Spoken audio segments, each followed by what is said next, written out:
My name is Alisha Parveen. आज हम लाभ हानि नियोजन खाता जिसका और आगे के स्टेप्स सीखने वाले हैं, जिसमें आज हम सीखने वाले हैं स्थिर एवं परिवर्तनशील पूंजी खाता। साझेदार का पूंजी खाता हमने 11वीं क्लास में तो सीखा ही था। अब उसमें स्थिर और परिवर्तनशील दो टाइप के पूंजी खाते बनाए जाते हैं। वो कैसे बनाए जाते हैं, कैसे उसको सॉल्व किया जाता है, ये हम सीखेंगे। तो चलिए हम आज का क्लास आगे बढ़ाते हैं। तो हमारा आज का पहला क्वेश्चन है, अनिल तथा सुनील एक फर्म में 2:1 के अनुपात में क्रमशः 2 लाख तथा 1 लाख साझे के पूंजी से साझेदार है। 31 दिसंबर 2017 को समाप्त वर्ष के लिए निम्न विवरण प्राप्त हुआ। इसका यहाँ पे हमारा दिया हुआ है विवरण। 1 जुलाई 2017 को अतिरिक्त पूंजी लगाई, मतलब जब बिजनेस स्टार्ट हुआ था उसके बीच में लगाया गया है। अनिल ने 40,000 और सुनील ने 20,000। पूंजी पर वार्षिक ब्याज रहेगा 6%। वर्ष में किए गए आहरण है 10,000 और 5,000। वेतन जो केवल 5,000 है अनिल को मिलेगा। कमीशन 2,000 और 1,000। वर्ष का लाभ का भाग 4,000 और 2,000 निकाल के दिया है और आहरण पर ब्याज भी दिया हुआ है 200 और 100।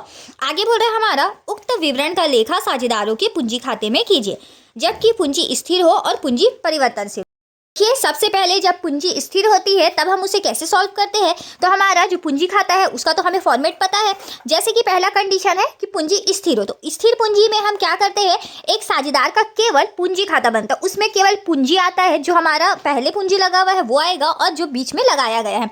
जैसे कि हमारा अनिल और सुनील का 2 लाख रुपये और 1 लाख रुपये पहले लगा था तो शेष लाया गया, और बीच में हमारा 1 जुलाई 2017 को अतिरिक्त पूंजी था तो रोकड़ खाता या बैंक खाता डेबिट और साझेदार के पूंजी खाता से तो वो ऐड हमने कर दिया। अब हमने क्रेडिट के सारे को जोड़ो और शेष ले गए हैं। जैसे कि बाकी है वेतन, कमीशन, पूंजी पर ब्याज, आहरण पर ब्याज। तो ये सब के लिए एक साझेदार का चालू खाता खोला जाता है। उसका भी फॉर्मेट पूंजी खाते की ही तरह होगा। तो सबसे पहले इसमें पूंजी के अलावा जो भी है, जैसे कि पूंजी पर ब्याज है वो भी आ जाएगा। एंट्री तो आपको हमने पहले ही क्लियर करवा दिया था। तो हमने पूंजी पर ब्याज निकाला है। यहाँ पे आप देख सकते हैं पूंजी पर ब्याज के कैलकुलेशन को। सबसे पहले आपका जो 2 लाख रुपये और 1 लाख रुपये है उसमें हमारा पूरा 6% लगेगा तो 12,000 और 6,000 रुपये बन गया।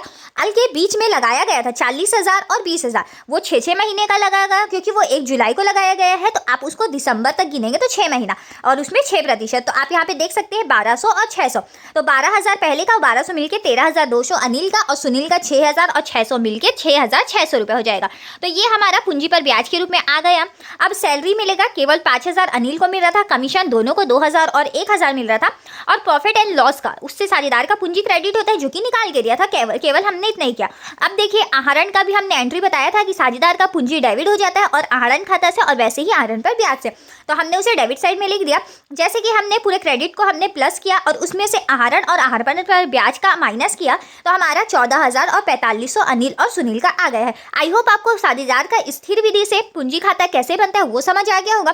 तो चलिए हम और आगे बढ़ते हैं और बताते हैं कि परिवर्तनशील खाता कैसे बनता है। तो इसमें बिल्कुल सिंपल है और ज़्यादातर केस में हमें परिवर्तनशील पूछता है। और जैसे कि आपका क्वेश्चन में कुछ मेंशन नहीं किया है तो आप परिवर्तनशील पूंजी खाता बना सकते हैं और साथ ही नीचे में नोट डाल। देखिए परिवर्तनशील हम कैसे बनाएंगे, तो इसमें बिल्कुल भी सिंपल है। सबसे पहले हमारा जो पूंजी था उसको हम ले आएंगे बैलेंस सीबीडी करके, और जो अतिरिक्त पूंजी है उसे हमने ले आए। पूंजी पर ब्याज हमने लिख दिया, सैलरी जो कि वेतन है, कमीशन और प्रॉफिट एंड लॉस का लाभ को हमने बांट दिया। वैसे ही हमारा आहरण और आहरण पर ब्याज का हमने लिख दिया, क्रेडिट में से डेबिट माइनस कर दिया, तो हमारा शेष आ गया। तो आई होप आपको समझ आ गया होगा जो कि हमारा स्थिर विधि है, और चालू खाता और पूंजी खाता जो अलग अलग बनता है वो सारे मिलकर परिवर्तनशील में एक हो जाते हैं।